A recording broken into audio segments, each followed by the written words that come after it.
जूता चप्पल लेके मैं चुनाव आयोग के दरवाजे पर जाऊंगा तो मोदी और अमित शाह साबित करे कि वो इस देश के नागरिक है कि नहीं। अरे यार प्रधानमंत्री फर्जी है यार। अमित शाह मोदी से बड़ा घुसपैठिया कोई नहीं है। चुनाव आयोग जैसे चोर रहेंगे तो मोदी तो जीत के आएगा ना। दोस्तों बहुत बहुत स्वागत करता हूं आप सभी का। आज मैं महाराष्ट्र की राजधानी मुंबई में हूं और आप सभी को तो पता है कि मुंबई में महाराष्ट्र में सबसे बड़ा चुनाव होने जा रहा है, बीएमसी का चुनाव, जिसके लिए 97,000 करोड़ का बजट रहता है। अब आप सोचिए, बजट को देखकर ही आप अंदाज़ा लगा सकते हैं कि ये देश का कितना बड़ा चुनाव है। देश के कई बड़े बड़े पत्रकार यहाँ पर आ चुके हैं और हम भी आज मुंबई में मौजूद हैं। और मुंबई आए तो हम टकरा गए छोटू दादा से उर्फ कलीम शेख साहब से। कलीम शेख जी कैसे हैं? ठीक हूँ। क्या चल रहा है आजकल लाइफ में? लाइफ में क्या चल रहा है? चुनाव चल रहा है, बकचोदी चल रहा है। अच्छा, नेता बकचोदी कर रहा है, जनता वोट कर रहा है। यहाँ पे हम देख रहे हैं कि मोदी जी का चेहरा लगाया गया है बीजेपी की तरफ से। तो क्या मोदी जी के चेहरे पे चुनाव लड़ा जाएगा? बीजेपी लड़ेगी? मोदी जी की चेहरे की बात मत करो। मुझे लगता है अब तो मोदी जी का मतलब कोई वैल्यू ही नहीं, इज्जत ही नहीं है। क्यों भाई? क्यों? विश्व गुरु को आप ऐसे बोलेंगे? अमेरिका बार बार धमका रहा है। अभी आप पत्रकार हैं, आप चैट जीपीटी कीजिए। ठीक है। चैट जीपीटी पे अमेरिका और इंडिया का जो है डेयरी का ट्रेड डील होने वाला है। अच्छा, अमेरिका और इंडिया का। ठीक है। और अगर वो डेयरी ट्रेड डील हो गया तो अमेरिका सीधा सीधा अपना दूध भारत के बाजार में उतारेगा। ठीक है। और जब भारत के बाजार में दूध उतारेगा, आज हमारा किसान 50 रुपये पर लीटर अगर दूध उत्पाद कर रहा है तो अमेरिका 20 रुपया लीटर बेचेगा यहाँ पर। अच्छा। और यहाँ के मिडिल क्लास को एक राहत देगा। आप बताओ, वो दूध, एक सुनो, मिनट, वो दूध किसका रहेगा? गाय का या भैंस का? ये बताओ पहले। वो दूध किसका रहेगा वो पहले बाद में कीजिएगा। पर मैं आपको बता रहा हूँ कैसा वेनेजुला को बर्बाद किया, कैसा सीरिया को बर्बाद किया, कैसा इराक को बर्बाद किया। अगला नंबर ये विश्व गुरु का है। शुक्र मनाओ कि मोदी जी पीएम हैं यहाँ देश में। विश्व गुरु को मुझे लगता है जिस तरह मादुरो को ले गया ना, वैसे घसीट के लेके जाएगा अगर ये ट्रेड डील साइन हो जाता है दूध का। आपको अपने पीएम पर भरोसा नहीं है ना? पीएम पर भरोसा था, अब नहीं है। क्योंकि ऐसा बकचोद आदमी मैंने नहीं देखा पूरी दुनिया में। अच्छा। जिसने नोटबंदी कर दी अमेरिका के कहने पे कर दी। अच्छा, अमेरिका के कहने पे? हाँ, और क्या? मतलब खुद से नहीं फैसले ले रहे हैं? खुद से फैसले लेते तो ये बताओ, ये भूरा बोलता क्या? भूरा भालू क्या बोल रहा है? क्या बोला? मैंने सीज फायर कराया। तो इनको बोलना चाहिए ना, झूठ बोल रहा है। फोन कौन कर रहा है अभी? हाँ, फोन कौन कर रहा है? किसको फोन? भूरा कर रहा है? किसको कर रहा है फोन? भूरा को हमारे जो है रतन नूरा ने फोन किया। अच्छा। भूरा को तब बोलते हैं, अभी उसका स्टेटमेंट है भूरा का। क्या बोला? बोला हेलो प्राइम मिनिस्टर, वो भूरा बोल रहा है। Prime minister Modi said mister Trump sir may I come there I want to see you.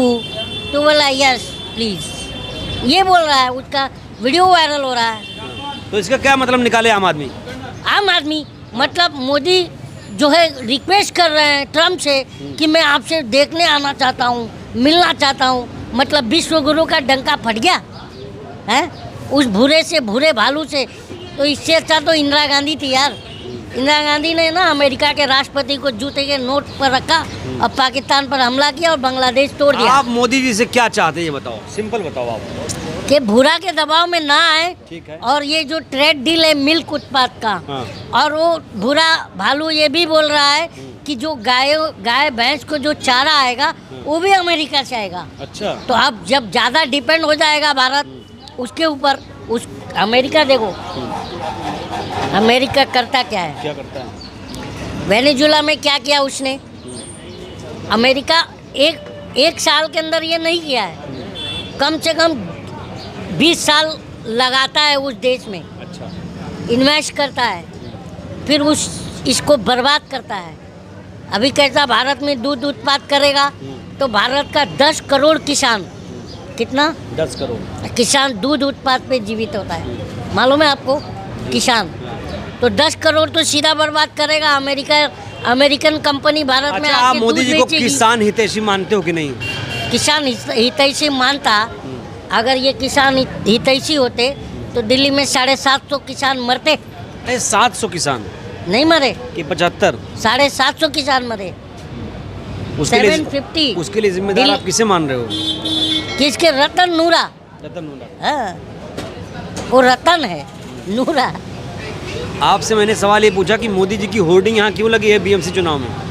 अरे मोदी जी प्रधानी की चुनाव में भी उनका होर्डिंग लगता है, तुम बीएमसी की बात कर रहे हो। अच्छा, वार्ड पार्षद, वार्ड मेंबर जो होते हैं ना, जो प्रधान चुनाव में सदस्य होते हैं, उसमें भी मोदी जी प्रचार करने जाते हैं। अच्छा, क्या लगता है आपको? क्या आप लोग सिर्फ मोदी विरोध पे ही जिंदा नहीं, रहोगे? मोदी विरोध पे जिंदा नहीं है। हाँ। मोदी सही आदमी रहता तो विरोध नहीं होता। अच्छा, हाँ। क्या क्या खामी है मोदी में, बता दो आप। क्या खामी नहीं है ये बताओ। 5 तो बता दो, कम से कम जनता जान जाएगी आपके 5? हिसाब से। भिखारी, भीख मंगा है, घर छोड़कर भागा हुआ आदमी है, भगोड़ा है। अब पूरा देश को बोलता है मैं 35-40 साल भीख मांगा था, अब पूरे देश को भिखारी बना के कटोर लाइन में लगा दिया है। वो नौबत आ गया इस देश के नागरिक का कि अब भीख मांगेगा। क्या बात तो कर? लगातार जीत रहे हैं, 3 बार प्रधानमंत्री बन गए। कैसे? जीत, और जैसे ये चुनाव आयोग जैसे चोर रहेंगे तो मोदी तो जीत के आएगा ना। यानी राजीव कुमार इसके पहले था चोट्टा, अभी ज्ञानेश कुमार आया चोर। हाँ। क्या? लेकिन सबूत नहीं दे पा रहे हैं आप अरे लोग। सबूत क्या, इतना सबूत मानने को तैयार ही नहीं है ना। नहीं अब मान। मैं तुमको बता रहा हूँ ये तुम्हारी बीवी है, हाँ। वो बोलता नहीं है बीवी। तुम अपनी बीवी तो को ये जो- बीवी मानने को ये तो- तैयार नहीं, तो मैं क्या करूँ? ये तो हुई कलिमय समस्या, इसका समाधान क्या हो? समाधान ये है कि रतन नूरा को लात मार के भगाओ। वही समाधान हो जाएगा। वही समान। देश और ये विश्व- मैं नहीं कह रहा हाँ, हूँ, कौन कह रहा है? ये खुद रतन नूरा ने कहा था। क्या कहा था? कहा था भाइयों बहनों, मेरा काम नहीं पसंद आया तो लात मार के निकाल देना। हाँ। तो लात मार लेकिन के आप जनता तो और निकालो। दुगनी रफ्तार से पसंद कर रही है।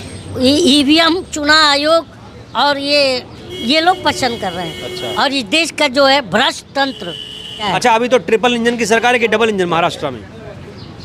इंजन ही समझ में नहीं आ रहा है। नहीं आ रहा है। तीनों इंजन ऐसा लग रहा है, वो इंजन बोलता है मैं खींच के इधर ले जाऊंगा, ये इंजन बोलता है मैं इधर ले जाऊंगा, वो इंजन इधर बोल रहा है। अभी इंजन कंफ्यूज है। कंफ्यूज है। हाँ। मतलब आप इस इंजन में फिट नहीं बैठ रहे हो? कौन? आप। जनता ही नहीं बैठ रही है। जनता ही नहीं बैठ रही। मैं जनता हूँ यार, मैं कोई नेता थोड़ी हूँ। हाँ, हाँ। जनता ही फिट नहीं बैठ रही है। लेकिन कहते हैं कि आप सिर्फ सरकार का ही विरोध करते तो हो। किसका विरोध करूँ? युगांडा की सरकार का। प्राइम मिनिस्टर कौन है मेरा? सवाल किससे पूछूं? अच्छा, एनसीआर सरकार किसकी है? वो सवाल जो किससे पूछूं? एसआईआर चला, आपका नाम आया उसमें? अभी तो मैंने चेक नहीं किया है। जिस दिन मेरा नाम नहीं आया, हाँ। ये जूता चप्पल लेके मैं चुनाव आयोग के दरवाजे पर जाऊंगा, तो क्योंकि मैं देश का नागरिक हूँ। तो नागरिक होने के लिए सबूत चाहिए ना। अब मेरा नाम कटा। घुसपैठिए बहुत आ गए आजकल। घुसपैठिया तो मोटा भाई लोटा भाई है। अच्छा। अमित शाह मोदी से बड़ा घुसपैठिया कोई नहीं है। ये लोग सरकार में घुसपैठ से घुस रहे हैं, चुनाव को मैनेज करके ये मैनिपुलेट कर रहे हैं चुनाव को। इनसे बड़ा घुसपैठिया कौन है बताओ? तो आप जो बोल रहे हो, क्या जनता उससे कन्विंस होगी? बिल जनता कन्विंस होए ना होए, हाँ। समझे? जब साला प्रधानमंत्री जाके बिहार में बोल रहा है हाँ। कि मैं उष्णा चावल दूंगा, 5 किलो चावल मिल रहा है कि नहीं, और गुजरात में बोल रहा है सेमी कंडक्टर लगाऊंगा, हाँ, और वहाँ पर इंफ्रास्ट्रक्चर की बात कर रहा है, और बिहार के लिए ट्रेन छोड़ने की बात कर रहा है, हाँ, और Ahmedabad to Mumbai bullet train चलाने की बात कर रहा है। तो बताओ कौन चुतिया है? जनता? यानी आप कौन ये है? कह रहे हो कि निष्पक्ष चुनाव नहीं हो रहा है? कौन हो रहा है? कहाँ हो रहा है बताओ? कहाँ हो रहा है? अब जब चुनाव होने जा रहा है 15 जनवरी को, निष्पक्ष नहीं होगा आपकी नज़र में? अरे यार प्रधानमंत्री फर्जी है यार। फर्जी है प्रधानमंत्री? प्रधानमंत्री फर्जी है। जब एसआईआर कर रहा है और ये जो डाउट कर रहा है कि हमारा देश के लोगों का जो है नाम फर्जी तरीके से फर्जी वोटर हैं, ये बोल रहा है ना, तो 2024 में ये फर्जी वोटर से जीता है तो फर्जी बोलूँगा ना मैं। अच्छा। हाँ, अच्छा 2024 का जो वोटर लिस्ट था वो फर्जी नहीं था ना, अब फर्जी हो गया है ना, तो ये फर्जी प्राइम मिनिस्टर हुआ कि नहीं? बोलो। तो आप फर्जी मानोगे नहीं? मैं मानता हूँ फर्जी वोट वही से फिर जीता पूछूंगा, हुआ फर्जी प्राइम मिनिस्टर। इलाज क्या है फिर इलाज? इलाज इसको लात मार के भगाओ, मैं नहीं कह रहा हूँ, हाँ। वो उन्होंने खुद कहा था, भाई बहनों मेरा काम पसंद नहीं आया तो लात मार के निकाल देना। आप तो यूट्यूब पर वेनेजुएला जाके वो वीडियो भी मिल जाएगा। आपको इनकी तुलना तो वेनेजुएला मादुरो से कर रहे अरे मादुरो इनसे अच्छा है। अच्छा। वेनेजुएला के नागरिक को हथकड़ी बांध के तो नहीं भेजा ना ट्रम्प ने, हमारे नागरिक को हथकड़ी बांध के ले भेजा है। तो अब तो मुझे ये भी शक है कि कभी वो जो है अंधभक्तों के पापा को घसीट के ले जाएगा मादुरो की तरह। अच्छा, अंधभक्त हर हाल में खुश कैसे रहता है? क्योंकि गोबर खाता है, पेशाब पीता है। आपने इसलिए- बड़ी रिसर्च की अंधभक्तों पे। हाँ हैं? हाँ, गोबर खाते क्यों नहीं हैं सच्चाई का सामना कर पाता है वो? क्योंकि जब गोबर खाओगे तो दिमाग में जो है आपकी बुद्धि भ्रष्ट होगी, हाँ। बुद्धि गोबर हो जाएगा, तो दिमाग में आइडियाज़ नहीं आएंगे, सही झूठ कर आकलन करने का वो भी नहीं आएगा, शऊर नहीं आएगा। क्या बोलो? तो अभी जब चुनाव होने जा रहा है, क्या उम्मीद करो इस चुनाव से आप? कुछ नहीं, कोई भी चुनाव में कोई उम्मीद नहीं है। जो बीजेपी चाहती है वो होता है। ये- अभी आप हाँ। बिहार का चुनाव खत्म हो गया, ये बताओ बिहार का गृह मंत्री विजय सिन्हा वो कौन होता है कि वो अधिकारियों को और जज वकीलों को बैठा के पूछता है तुम कैसे फैसला सुनाते हो? अबे तू कौन है? जज है, जुडिशरी है, कौन है? यानी जो मौजूदा सिस्टम बना है उससे आप खुश नहीं हो दादा? ये सिस्टम कहता है क्या कि कोई प्रांत का गृह मंत्री बैठ के और वो जो है अधिकारियों की क्लास ले रहा हो? देखा है आपने वीडियो विजय सिन्हा का? क्या ये सही मानते हैं? नहीं, बिल्कुल नहीं। तो फिर तो जब सही नहीं होगा तो उसका विरोध होगा ना, होना चाहिए। होना चाहिए। और देखो जिंदा लोग विरोध करते हैं, आप जिंदा मानते हो अपने मैं आप? अपने आप को जिंदा मानता हूँ। साबित कर दोगे कि आप नागरिक हो यहाँ अगर के? मैं जिंदा नहीं होता तो मैं विरोध नहीं करता। आप साबित करो कि आप यहाँ के नागरिक हो। मैं क्यों साबित करूं? हाँ। ये साबित करे कि ये मोदी और अमित शाह साबित करे कि वो इस देश के नागरिक है कि नहीं। साबित करें। हाँ, चलिए, तो ये हैं छोटू दादा। मैं क्यों साबित करूंगा? तो ये हैं मैं छोटू इन दादा। लोगों को वोट करके जिता रहा हूँ, उसके बाद मैं साबित करूं आप कि इनको मैं वोट नागरिक- करते हो कि नहीं? किया हूँ मैं 2014 में। बीजेपी को वोट किया आपने? 2014 में उसके बाद क्या हुआ? के बाद मैंने देखा ये धूर्त है तो मैंने नहीं वोट किया। यानी पहले आप भी अंधभक्त थे? पहले बना था अंधभक्त। तो ये छोटू दादा, देखा आपने, सुना? छोटू दादा भी 14 में वोट कर चुके हैं। हाँ, अब किया इनकी हूँ, आँख किया हूँ। खुली हुई है। जो कुछ देखो, छोटू दादाजी ने मैं कहा। आपके चैनल के माध्यम से एक बात अंधभक्तों को बोलूँगा हाँ। कि अंधभक्तों, हाँ। कुत्ते के पिल्ले की भी आंखें 10 दिन में खुल जाती है और तुम्हारी कब खुलेगी? आज 12 साल हो गया। चलो भाई, तो छोटू दादा की इन तमाम बातों से आप लोग कितने सहमत हो? राय ज़रूरी है। कौन सी बात अच्छी लगी, कौन सी बात बुरी लगी, लिख दीजिएगा। धन्यवाद।